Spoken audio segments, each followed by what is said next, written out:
it's a very ஒரு emotional stage இருக்கு.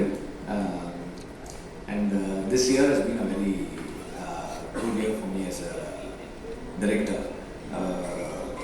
படம் ரிலீஸ் பண்ணல, ஆனால் எங்கள் அசிஸ்டன்ஸ் எல்லாம் படம் ரிலீஸ் பண்ணிட்டு இருக்காங்க. I am very very happy. And இது வந்து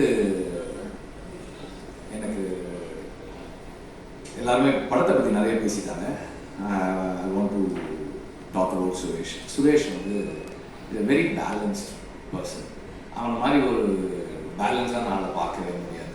எந்த சுச்சுவேஷன்லையும் ரொம்ப நிதானமாக, காமாக, ரொம்ப ஜஸ்ட்னும் போது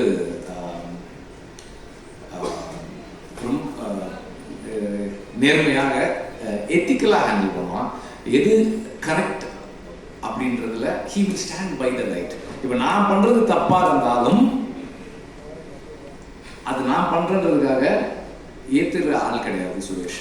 அது தப்புன்றத அவன் சொல்ற விதத்துல அவனுடைய தன்மை இருக்கும். he is never been someone who will ஒரு அந்த பீப்புள் மேனேஜ்மெண்ட் ஸ்கில்ஸ் வந்து எக்ஸெப்ஷனலாக இருக்கும் சுரேஷ் கிட்ட.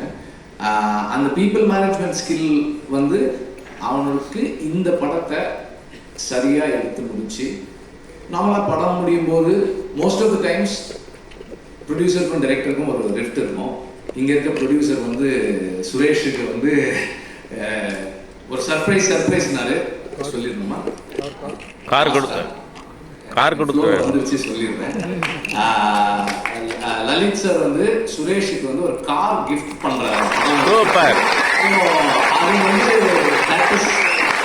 பிகாஸ் அந்த அவனுக்கு அந்த ப்ரெஷரை ஹேண்டில் பண்ற கெப்பாசிட்டியும் பீப்புள் மேனேஜ்மெண்ட் ஸ்கில்லும் சரியா இருந்தது ரொம்ப முக்கியமான காரணம்னு நினைக்கிறேன். அண்ட் ஒரு படத்தை எடுக்கிறது அந்த ஒரு முதல் படம் எடுக்கும்போது இருக்கிற ப்ரெஷர் நமக்கு, அதாவது செல்ஃப் டவுட், செல்ஃப் கொஸ்டின்ஸ். இப்போ வந்து ஓகே இந்த படம் எடுக்கிறோம், இந்த